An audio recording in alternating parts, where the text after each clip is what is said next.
I'm Irene, and I'm representing MAKEEN Energy, where I work as a project manager on a Decom blade project.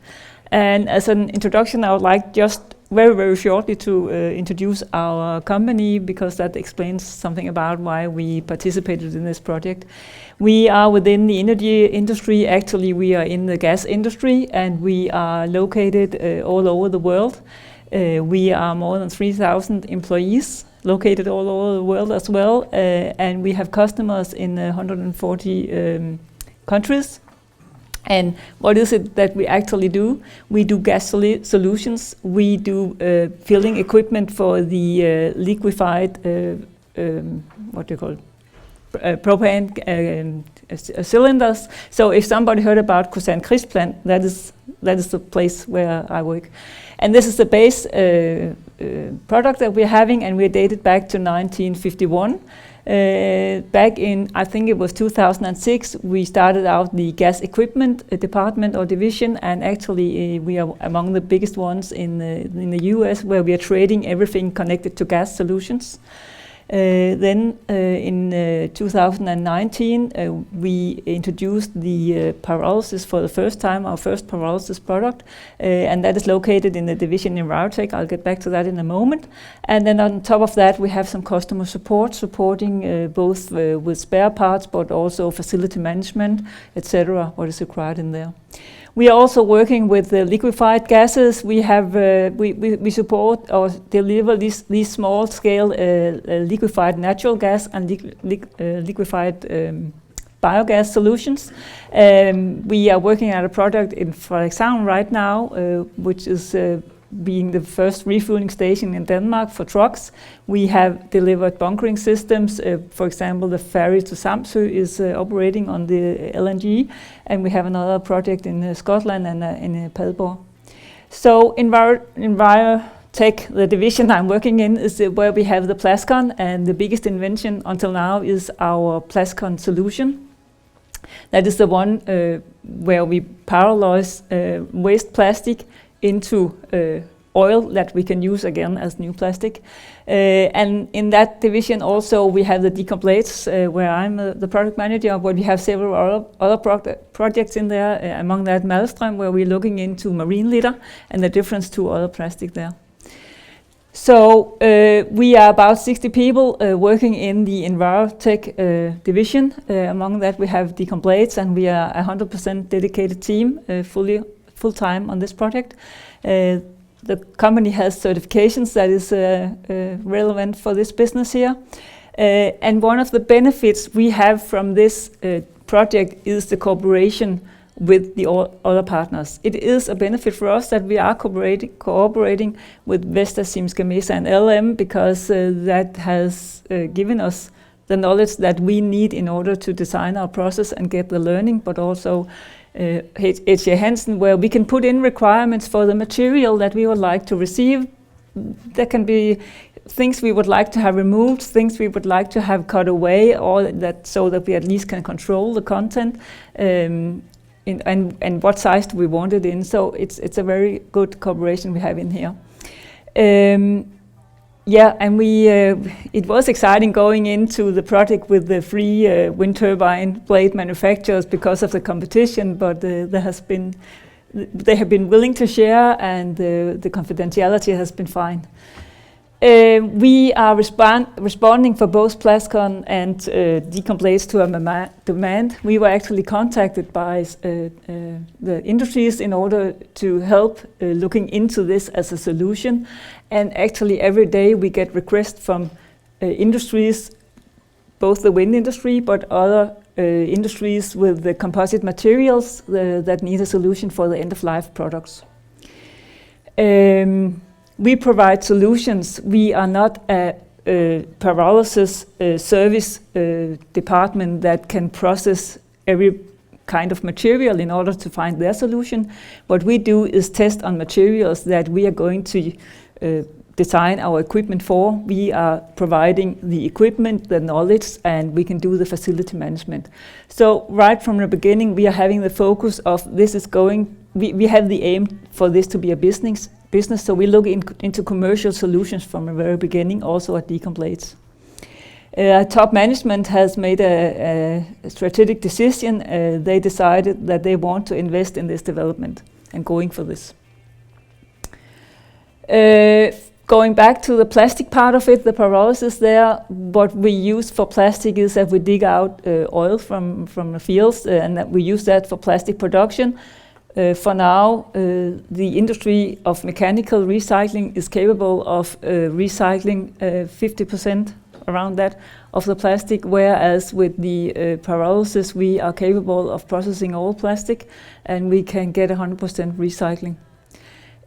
What was the problem? It was that it can't be sorted and it can't be cleaned sufficiently, but for us it doesn't matter. And how do we do that? We can take all kind of plastic, we say, and we still send something for the mechanical recycling. They take whatever they can use, we take the rest. And the way we do it is that we have some sorting and some pre-treatment, and then we have some recipes knowing that this is giving us the correct composition of the oil, but also the process challenges, we can control them if we have this mix. What we produce is a pyrolysis oil. The oil we can actually, and we are capable, and it is built into our system that we can divide it into marine gas oil and naphtha, but the price right now is, the best price is for the pyrolysis oil. It's just to tell you something about that this was the background for Decom plates and the knowledge that we have. Our process for the plastic is that we are having the plastic waste that are sorted out in our households. And that is the plastic we are going to process. It's going to be shredded and sorted. We put it in a densifier, and then we have a pyrolysis setup with a lot of reactors and treatment facilities in order to get the correct quality of the oil. We have the condensators, and then we condensate the oil. And what we can do is actually between 75 and 80% of the weight we put in becomes oil, and then we have an amount of gas and up to 10% of carbon black. This is actually a site we are establishing right now, where we are. It is a setup that is going to take in 50 tons of waste plastic per day. It's being constructed right now, and we expect the commissioning to start by the end of this year. Should we see it? No, we'll continue here. Yeah. So the Plasticon potential is a circular economy that we can produce new plastic from the oil that we produce. Our thoughts in our design of our equipment is it is a modular construction, so that if you have a huge amount, you can have more modules, but you can also have just one module, so that it will be affordable everywhere. And calculated from the plastic that is worldwide, there would be a need of 1,200 Plasticon plants. So there's a potential there. Going to the Decom plates, when we signed, all the 10 of us participating in the consortium of the Decom plates, we decided, all of us, that we were going to have an aim for sustainable wind power. We were going to have a functional value chain, and we were also going to demonstrate the solutions and looking for a circular economy approach.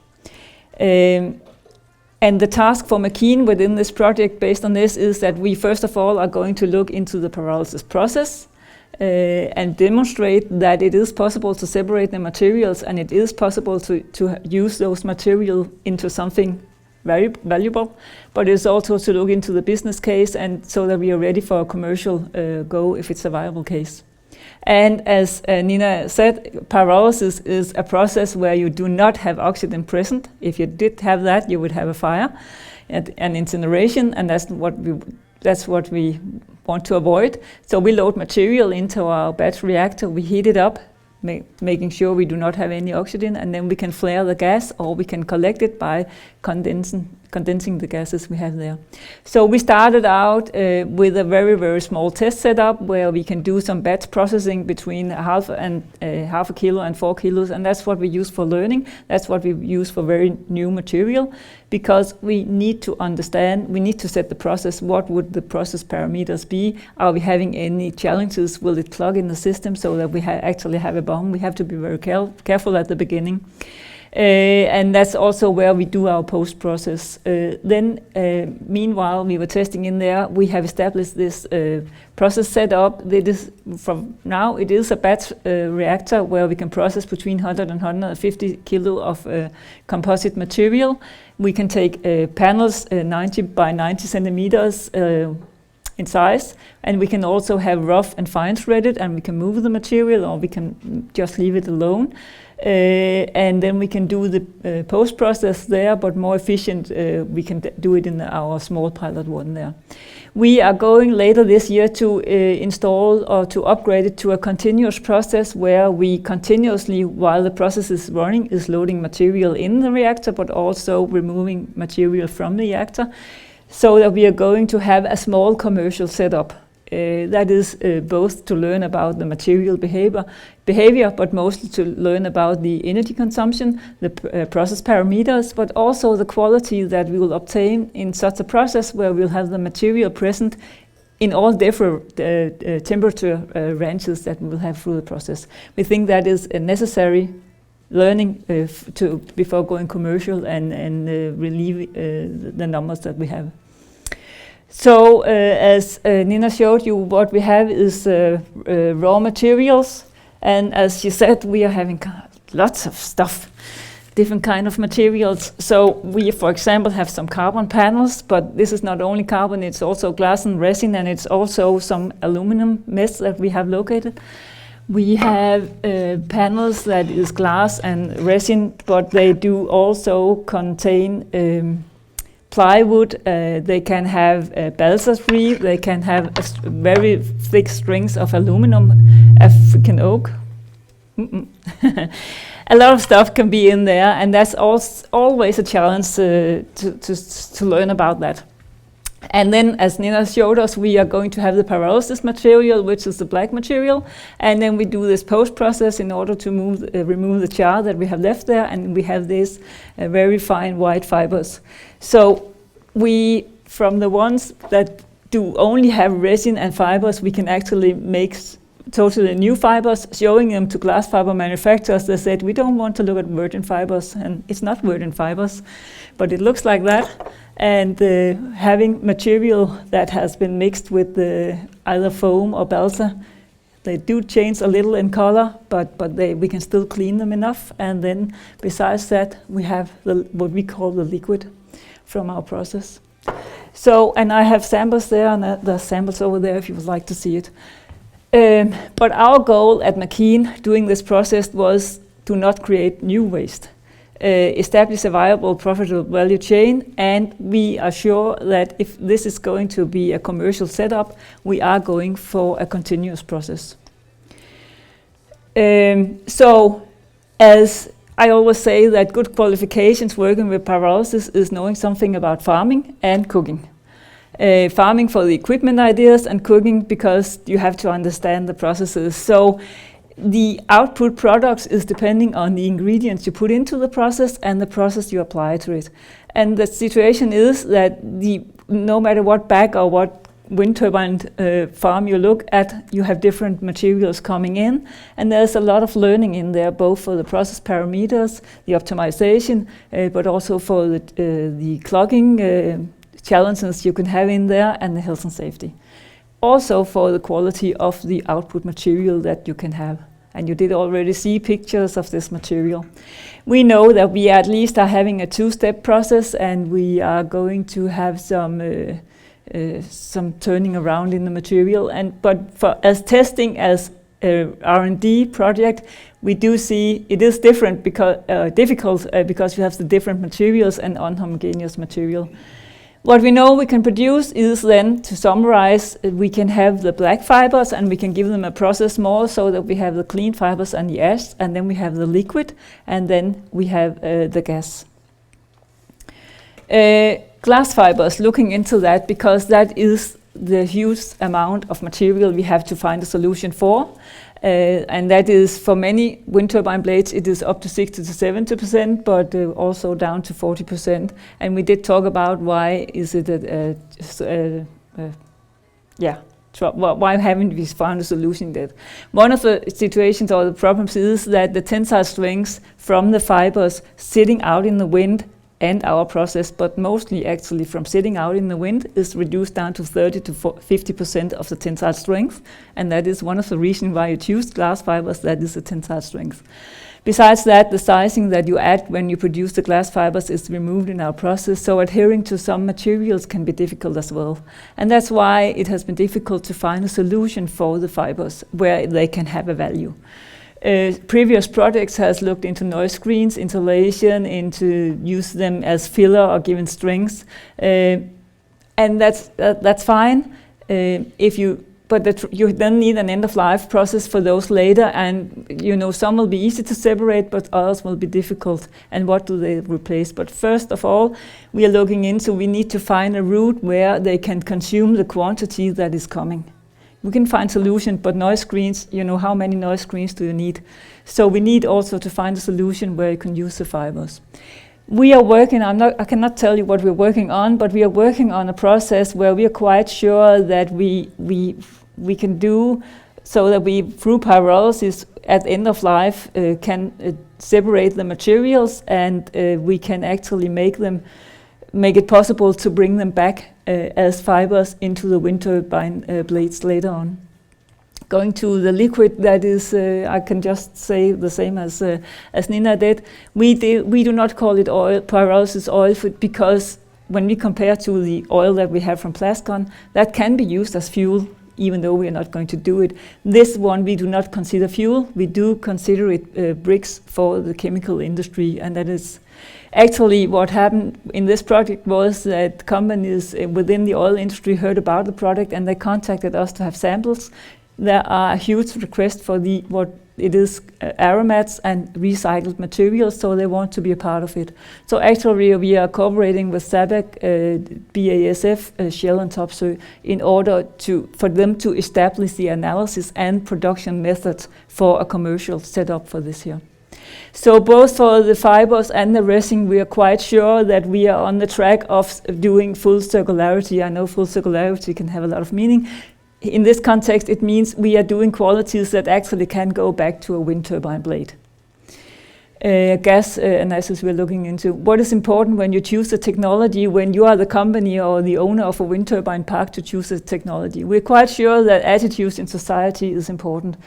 You discussed that as well. And that is, for example, due to the LCA and the circularity that we have, but also location of a plant and of course the gate fee. And gate fee and LCA is the huge evaluation factors and huge discussion factors in the consortium, because that's where we are having the focus in order to make this a product that we can commercialize. So that is being evaluated. We have the basic model now with the basic data, but we are improving both data and model, and at the end of the project we are going to have a final evaluation. We are having a 3-step evaluation throughout the project. So as we see now, there is a requirement from society that we do have to recycle the wind turbine blades. We think in the future that there will be a requirement that products should include some percentage of recycled materials.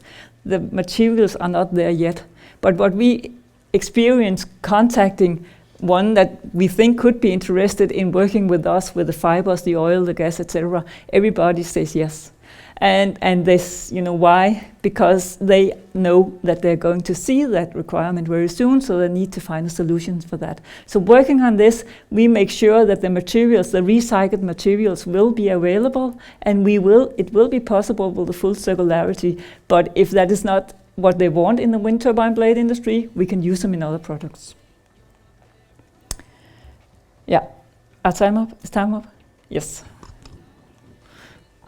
Yes, the end of the project, what we are going to deliver is we are going to test some more to have these evidence data to put in the evaluation, but also to build a business case and do the considerations there. And as a delivery, besides the business case studies, is a concept design of a commercial plant. And the project ends by the end of 2023. Yeah. Thank you.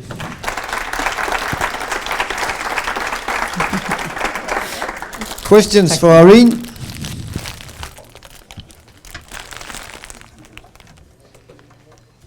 Yes.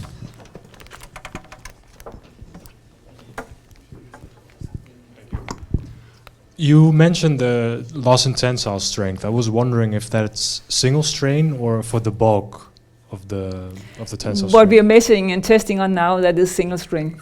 Okay. Yeah. Okay. Thank you.